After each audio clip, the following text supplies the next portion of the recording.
Assalamualaikum warahmatullahi wabarakatuh. Alhamdulillah wassalatu wassalamu ala Rasulillah wa ala alihi wa ashabihi wa mawalah.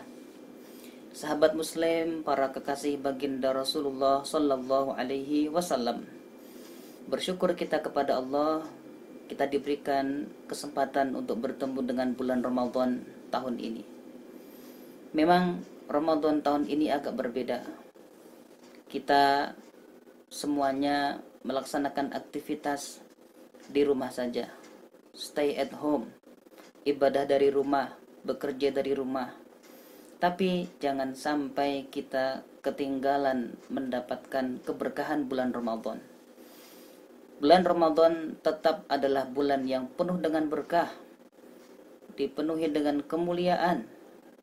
Maka jangan biarkan waktu kita habis sia-sia atau didominasi dengan kelalaian yang tidak ada artinya. Maka mari kita jadikan momen ini momen untuk betul-betul membentuk jiwa kaum yang bertakwa, mencetak para muttaqin di dalam rumah-rumah kita.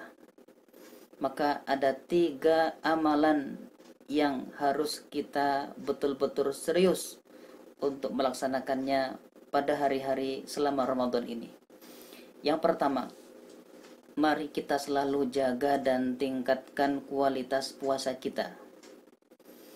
Karena ibadah puasa yang diwajibkan di bulan Ramadan bukan sekedar untuk menahan lapar dan dahaga. Tujuan dari puasa Ramadan ini bukan untuk pengurusan badan, tapi la'allakum tattaqun, membentuk jiwa-jiwa orang yang bertakwa. Maka jangan sampai kita hanya menahan diri dari makan, menahan diri dari minum, yang pada hakikatnya itu adalah halal di luar bulan Ramadan. Banyak orang yang puasa tidak makan, tidak minum, tapi justru matanya jelalatan melihat hal-hal yang haram. Lisannya mengatakan hal-hal yang terlarang. Tangan dan jari-jarinya mengetik status maupun komen-komen yang mengundang Allah murka. Maka mari kita hindari semua itu. Jangan sampai kita sudah berpuasa dari hal-hal yang halal, malah berbuka dengan melakukan hal-hal yang haram. Bulan Ramadan, bulan untuk mengasah muraqabatullah. Walaupun kita sendirian, tidak ada orang di kanan kiri, kita masuk kamar mandi, siang hari yang panas, pasti tidak ada yang berani untuk meneguk air di dalam kolam kamar mandi. Kenapa? Karena merasa ada pengawasan Allah. Dan inilah yang ingin kita capai dengan menjaga kualitas puasa sebenar-benarnya. Sekeluar bulan Ramadan, kita membawa predikat takwa, selalu merasakan muraqabatullah di mana saja dan kapan saja. Yang kedua, amalan yang direkomendasikan oleh baginda Nabi pada bulan ini adalah memperbanyak tilawah Al-Quran. Karena bulan Ramadan adalah syahrul Quran, bulan di mana Al-Quran diturunkan. Baginda Rasulullah sallallahu alaihi wasallam setiap datang bulan Ramadan, beliau setiap malam bertadarus bersama malaikat Jibril. Dan selanjutnya para sahabat juga mengikuti jejak baginda Nabi menghidupkan malam-malam Ramadan dengan tilawah Al-Quran. Para tabi'in, tabi'in, demikian mesranya mereka bersama Al-Quran di malam-malam Ramadan.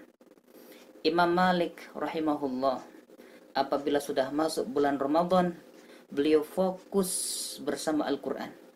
Beliau tutup pintu fatwa, beliau tutup kitab-kitab hadis. Beliau hanya fokus membersamai Al-Quran.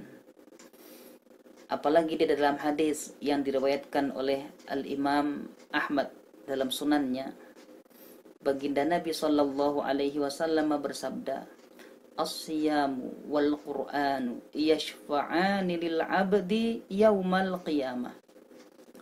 Puasa kita dan Al-Quran yang selalu kita baca akan datang kelak menjadi penolong, pemberi syafaat bagi kita di hari kiamat. Yaqulu siyam, puasa akan berkata nanti, ay Rabb, ya Allah, mana'tuhu ta'ama wa syahawati bin nahar. Aku dulu menahan hambamu ini dari makanan dan syahwat di siang hari. Fasyaffi'ni fi, maka izinkan aku memberikan syafaat pertolongan baginya. Wa yaqulul Qur'an, Al-Quran juga datang mengatakan, mana'tuhun nauma bil lail fasyaffi'ni fi. Ya Allah, dulu aku menahannya dari tidur panjang di malam hari, karena dia sibuk membaca ayat-ayatku. Maka ya Allah, izinkan aku hari ini menjadi penolongnya, menjadi pemberi syafaat untuknya. Fayashfa'an, maka puasa dan Al-Quran itulah yang memberikan syafaatnya untuk kita nanti saat persidangan akbar di hadapan Allah. Nah, dua amalan utama ini kita bisa dapatkan kedua-duanya pada momen bulan Ramadan. Makanya walaupun di rumah, jangan berkecil hati, kesempatan itu terbuka lebar.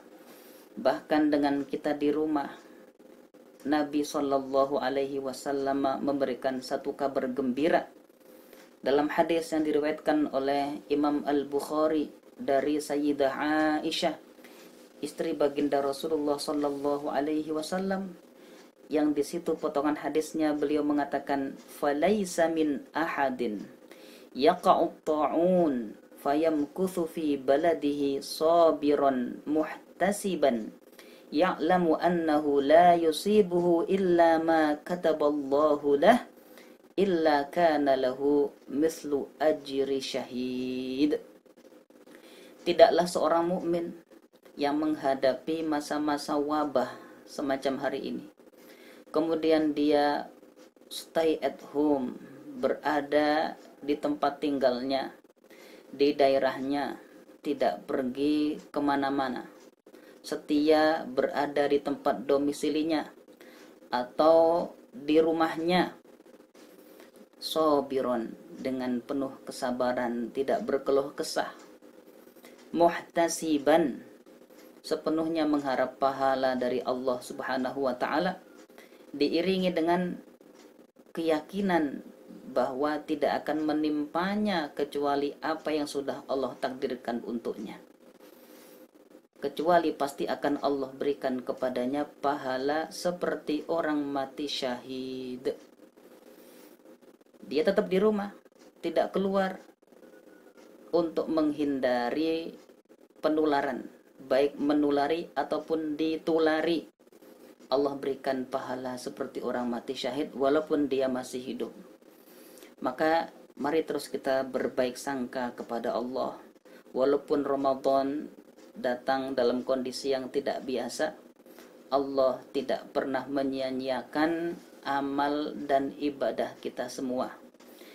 Mungkin kita tidak ke masjid, tarawihnya di rumah. Mungkin kita tidak berjamaah di masjid, sholat jamaahnya di rumah. Tapi kita tidak meninggalkan itu tanpa alasan. Kita tidak Jumatan bukan tahawunan, bukan karena meremehkan, tapi semata-mata karena mengikuti sabda Rasulullah Sallallahu Alaihi Wasallam, firra minal majzum firaraka minal asad. Larilah dari orang yang terkena penyakit menular sebagaimana engkau lari dari singa yang akan menerkam. Maka walaupun di rumah, manfaatkan momen yang penuh berkah ini dengan terus meningkatkan kualitas puasa kita, dengan terus menjalin hubungan dengan Al-Quran yang lebih mesra. Semoga kelak Al-Quran dan puasa kita datang menjadi pembela, memberi syafaat di saat nanti tidak ada sesuatu pun yang bisa menolong kita. Ayah, ibu, anak, kerabat sudah tidak bisa diharapkan pertolongannya, tapi puasa dan Al-Quran yang akan membersamai kita menjadi pengacara dan pembela di hadapan mahkamah Allah Subhanahu wa ta'ala. Hadani Allah wa iyyakum ajma'in. Assalamualaikum warahmatullahi wabarakatuh.